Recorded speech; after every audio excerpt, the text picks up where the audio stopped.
Good evening, and welcome to the last edition of this webinar for this year.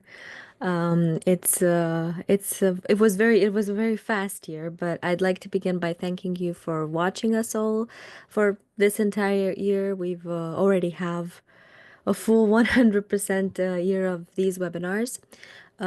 We really hope that they were useful, that you found them useful. And I know we have a lot of people who watch these as recordings, and I hope you find them useful as well, and that you're able to ask questions and that you find your answers in these webinars, whether they're recordings or whether you're joining me live.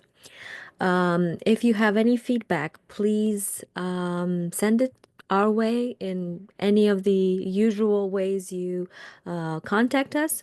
If this is your first time watching something related to LIVRESQ and you have feedback of any kind, either leave it in a comment under the recording, or if you're watching us live, write to me on Zoom or write to me on Facebook. We're very happy to receive your comment. The reason why these webinars exist is because we want to make sure that the app is easy to use, that we have a community built around the app, and that we build a product that answers your needs and that caters to your particular needs in terms of creating educational materials. I won't keep this. I know it's the end of the year. Everybody is already in a holiday mood, so I won't be keeping you very long. This is going to be a shorter meeting, but I do want to give you the details that I wanted that were advertised tonight. And that is to talk about the top bar in LIVRESQ and what you can add to it and how you can use it to make your courses more user-friendly. That's the tag we see, but also how to add value, how you can add things that are actually very, very useful to your learners. So without further ado, I'm going to stop sharing the picture and I'm going to start sharing the app. Now, again, I won't be very long. I would be explaining this targeted. We are in a LIVRESQ project, but I won't be taking you through every bit and piece of how to get here and how to create a project or what a project is made of. But I want to explain exactly how to get to the top bar and what we can do with it. And the top bar in a LIVRESQ project is, if we go into view mode, up here, and by default, it contains a few elements. One of them is the title. Now I have a blank project. This is why it says write a title. I don't have any content either. You also have this preferences button by default, which can make the text bigger or smaller, and this applies to all the text in your section. It can also feature a button called Reset Project, in which the learner can reset their project, the entire lesson or the entire course. This is a help button that helps the learner figure out how to navigate. Sometimes this is irrelevant according to how you decide to build your lesson. So for instance, if you don't have navigation through these side arrows here, then you might want to remove this button altogether. It's also the place where we have the option to full screen the course or the lesson. I'm calling them both, but they mean the same thing. It's um, essentially the final product that you create in LIVRESQ. And up here, you also have the possibility to add a table of contents. And we can add more information on this side. Besides the title and the progress bar, it also features the possibility to search for a keyword inside your material. I won't call it lesson or course. And it can also feature your logo and another top image here. To customize this bar, anything that happens to this bar, we have to go under Preferences for the entire project. And here we can define what these buttons are, we can remove or add more buttons, and we can also decide what the behavior of this bar is. For instance, I know this sounds a little bit fancy when I say the behavior of the bar, but it doesn't have to exist. You know, if this is not your first encounter with LIVRESQ, if it is, then I have good news. You can customize and change everything. We pride ourselves in giving the users the possibility to change every little aspect of their final product, be it a course or a lesson. And in the same way, you don't have to have this stop bar on all of your materials, on all the materials you create. You can remove it altogether. And you can also select when you want it to appear. If we go under preferences and we scroll down in bars behavior, we have all of these options. So first of all, we can hide the bars. Let's say you're only trying to build a little page, like a very, very short lesson with just a few resources, and you don't need the top bar, you can hide it. Bars always present means that if I scroll down, my bar is always at the top here. I always find it here. So this is kind of like a mock project under preferences that allows me to see what all of these options do. So I scroll down and I notice that the bar stays up here. Bars remain behind scroll means that if I scroll down, I won't see the bar again unless I go all the way to the top. And then the opportunistic appearance of bars means that if I scroll down, the bar disappears. Maybe I want to create very immersive content. And if I scroll up once, the bar reappears. So if I need the bar, I can just scroll up once, go back in a way, and then have the bar reappear at the very top. These are the options. According to what you want or how you want your course or what you want to build, you can choose any of these options. In order to give the user accessibility to all of these features, I recommend that you leave the bars always present. But again, if you have very immersive content, you might not need the bars that much, but you still want them to exist. You can either have them remain behind the scroll or have them appear in certain moments. So when the user scrolls up once. The main toolbar buttons are featured here, and I can uncheck any of these options to make that option disappear. So if I don't need the table of contents, I can uncheck it and it's no longer here. If I don't want the title of my project, of my material to appear here, I can uncheck this and it will disappear. In the same way, I can remove the settings button, I can remove the show reset activity button, or I can put it back. The full screen, I can remove. I can remove the help. Sorry, I think I missed this because as I've mentioned in the beginning, maybe the help is not always relevant to the course that I'm creating. Maybe I want to add different types of different information in my guide or in my help button. And I can also add sound control. What sound control does, this is a toggle, as its name suggests, so I can control the volume from up here, but I can turn off the sound for everything that is featured in my material. And again, I can give the user control over this, and I can add this button. But besides these preset buttons that already exist in LIVRESQ, what I can do is add other buttons that open different things. We use this in the courses we create in different ways. For language courses, for instance, we add a dictionary, a specially created dictionary up here that the user can access at any time. For chemistry lessons, we add the periodic table. For math, we add maybe a calculator in the form of an app. And whatever else you feel that your learner needs can be added to this top bar. To do this, we will go under toolbar buttons. So it's a little bit further up than the bars behavior. We have this little option that says toolbar buttons, and we will press on configure to see what options we have. So this way, the first thing that I can see is that it's already created a button and I need to fill in certain options for this button. So first of all, I need to give it a title. So let's say I'll just say button. The label is what appears on the bar.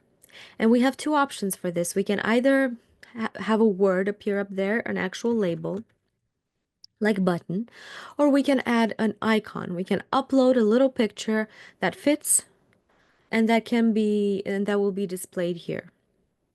So you don't necessarily need to have a full text. You can add a little picture, a little icon that symbolizes whatever you want your button to do.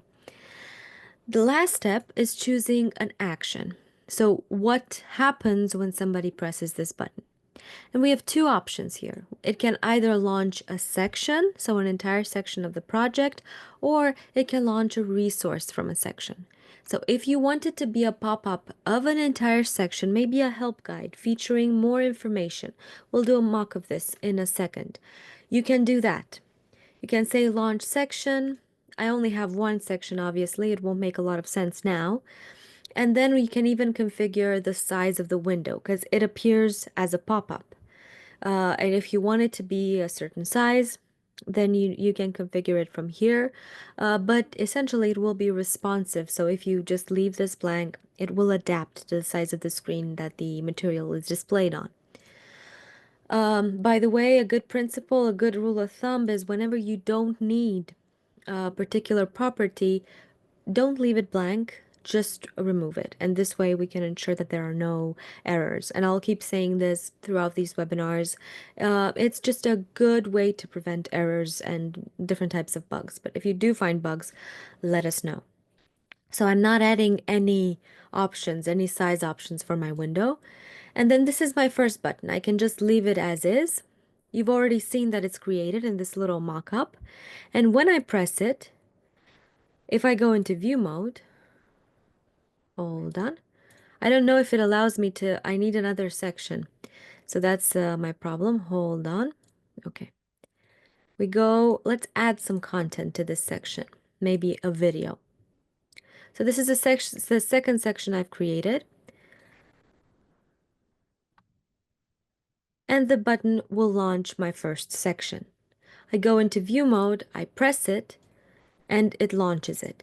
A very important aspect is, however, is the fact that I need to go into view mode for the entire project. If I'm in a section and I go into view mode, it can't work because it would need to open another section.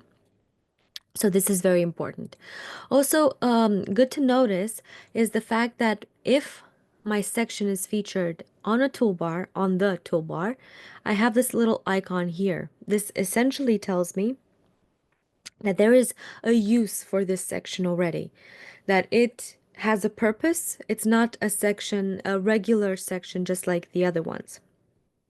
And this comes in handy because we can choose other options for these sections as well. So I'm going to remove this one from my button. By the way, if I want to add another button, I can just add another item using the blue button down here. I'm going to delete my second button since I'm not going to use it. And instead of section 1, I'm going to add section 2 as a button. It makes more sense. And now we can see that section 2 has this little icon here symbolizing that it is used for something else. It's not just a regular section. There's also an option that has to do with this, and this is why I created the second section.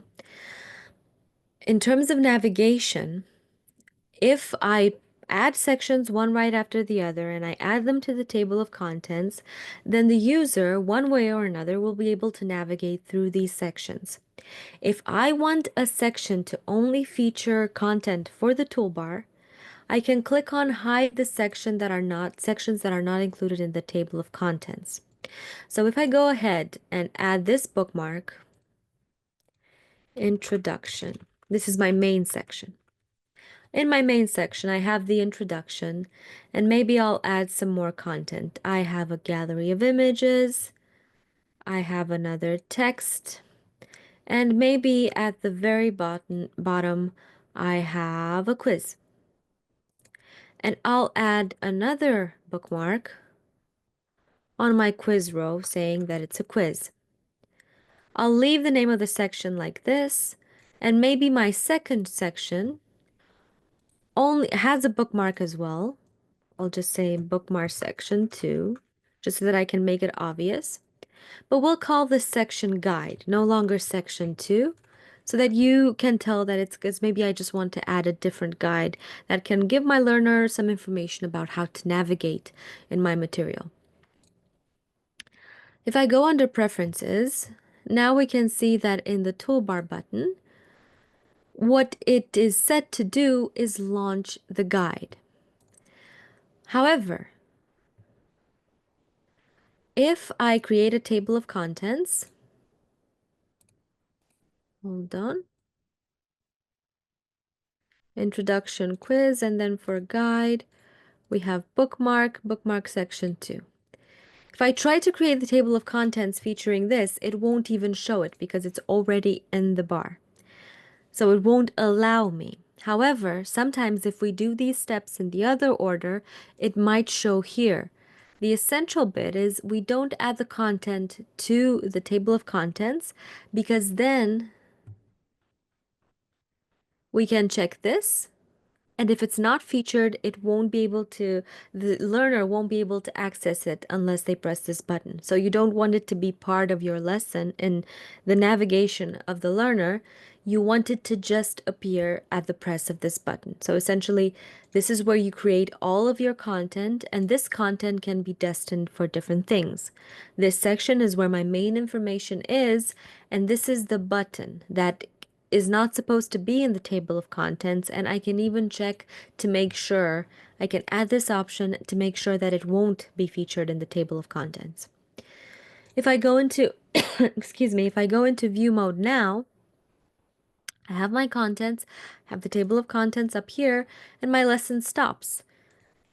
The only way I am able to reach the last section is by pressing this button up here. Where did I view it from? The section.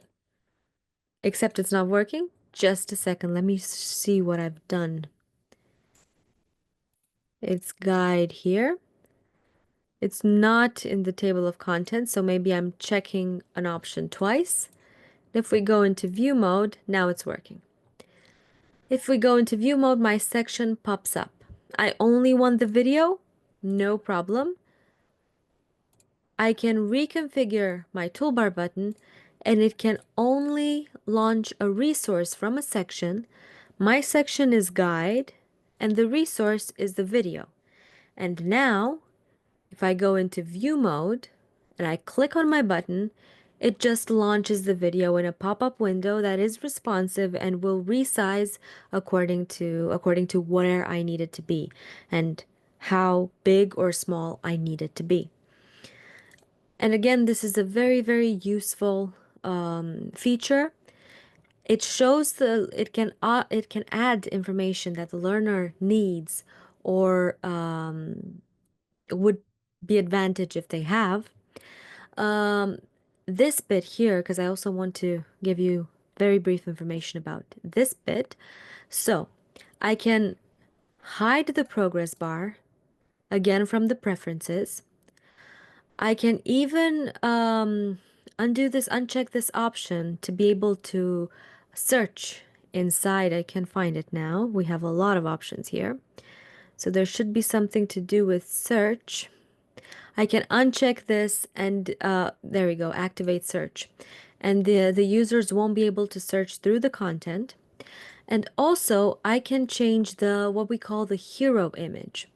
And the hero image is what appears up here. So we can add, I'll just add a random stock photo very quickly.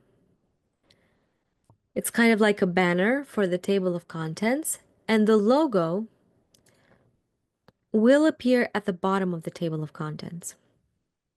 I'll just again add another random image just to show you what it looks like. And this is where an actual logo would be under the table of contents. If I go in view mode now and I open this, I have the hero image here and the logo down here, my button that works and pops up a resource.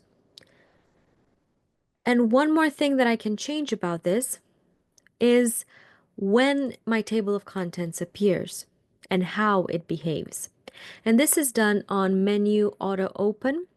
So it can either never open automatically, but if I really want my learner to see this menu, to see the fact that they can navigate between different bits in the table of contents, we can have this open when they first open the lesson.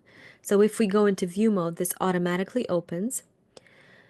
Then if I need my learner to see this whenever they navigate between different sections, then I can check at navigation between sections, and then whenever they open a new section or they reach a new section, this will open. We can even change that. And we can change whether it's a floating menu, which means that it appears over my content, or if it's responsive, which means that it moves everything to the left so that it can fit on the screen. All of these are 100% customizable. But the essential bit here, and what I wanted to show you today, was the fact that we can add this button and we can have it do different things. We can even change whatever automatic buttons there are here. We can change what these bars do or how they behave, as in when they appear on the screen. By the way, this lower bar here, which appears in a different color, is displays the bookmark. So that's why it's important to bookmark my content and give it titles. So whatever the text of my bookmark is will appear up here. To change the color of these bars, we just go into theme, and we can either choose a preset theme or configure our own theme with our own colors. So this can be done as well. So it's according to you how it's up to you actually how you use it and how what you want to add up here. But I really wanted to show you the fact that you can, and you can customize it in many different ways, and you can add a wide range of content to this top bar, and it can really be used to enhance courses and to enhance different educational materials in giving students information that they need. Okay. Now, please let me know if there are any questions regarding what I've just shown you, or other things related to LIVRESQ. If there are no questions, I'd like to thank you again for joining us and for being with us this year. If you're watching a recording and you still have questions, please leave your question in the comment. And I will see you back here next year. Our meetings will still take place once every 2 weeks, starting January. I don't think I have a date, but we will definitely announce it. So actually Thursday on Thursdays every 2 weeks at 6 p.m. CET. Thank you so much. Have wonderful holidays if you're celebrating. If not, just have a wonderful end of the year. And I will see you back here next year. Thank you so much.